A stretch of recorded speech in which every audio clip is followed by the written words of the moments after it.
Existem muitos mistérios e dúvidas sobre a presença de extraterrestres no Brasil. E é sobre isso que tratou o primeiro Congresso Mato-Grossense de Ufologia e Parapsicologia. Ele reuniu especialistas e curiosos. André de Pierre estuda a existência de pirâmides na região amazônica brasileira.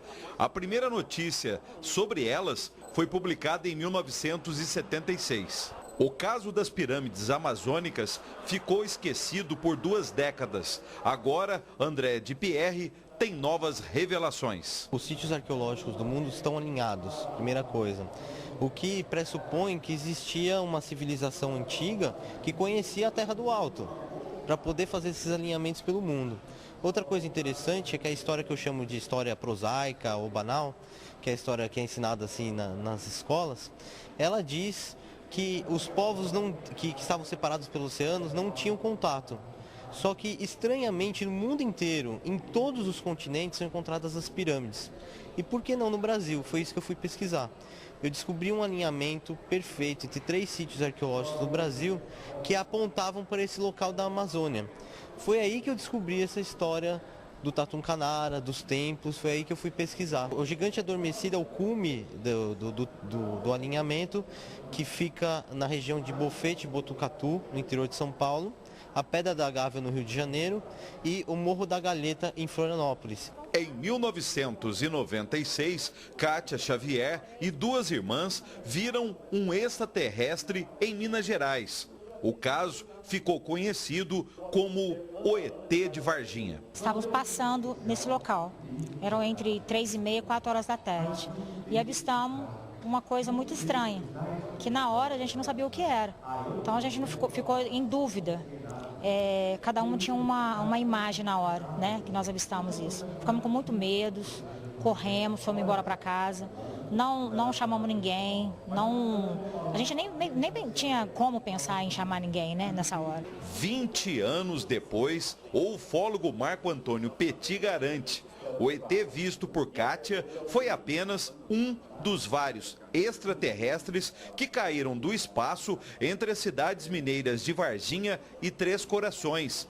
Eles foram resgatados por bombeiros e policiais militares e soldados do Exército. E esses militares nos afirmaram, na realidade, que foram várias entidades alienígenas localizadas, capturadas e, posteriormente, retiradas do sul de Minas, levadas para dentro, por exemplo, da Escola Preparatória de Cadetes do Exército, em Campinas. Agora, a gente tem todas as indicações, apesar de não uma prova definitiva, que provavelmente, como o governo brasileiro sofreu uma forte pressão na época, segundo várias fontes que nós temos e citamos nominalmente no livro, uma pressão do governo americano para que tudo fosse liberado para ser transportado ou enviado para os Estados Unidos da América. Apesar do silêncio oficial sobre o caso, os ufólogos descobriram um PM que teve contato com o ET de Varginha faleceu. Na parte da noite, esse militar da área da inteligência da PM, ele chegou a ter um contato de pele quando ele participou da captura desse ser,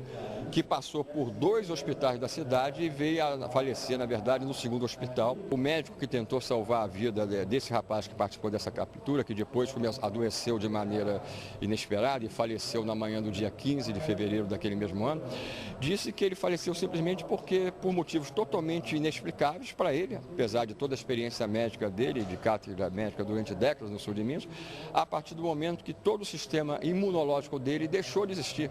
Em Mato Grosso também há relatos de visualização de ETs em várias cidades. Tem alguns locais com grande índice, como Chapada de Guimarães, Barra do Garças, Nobre, Primavera do Leste.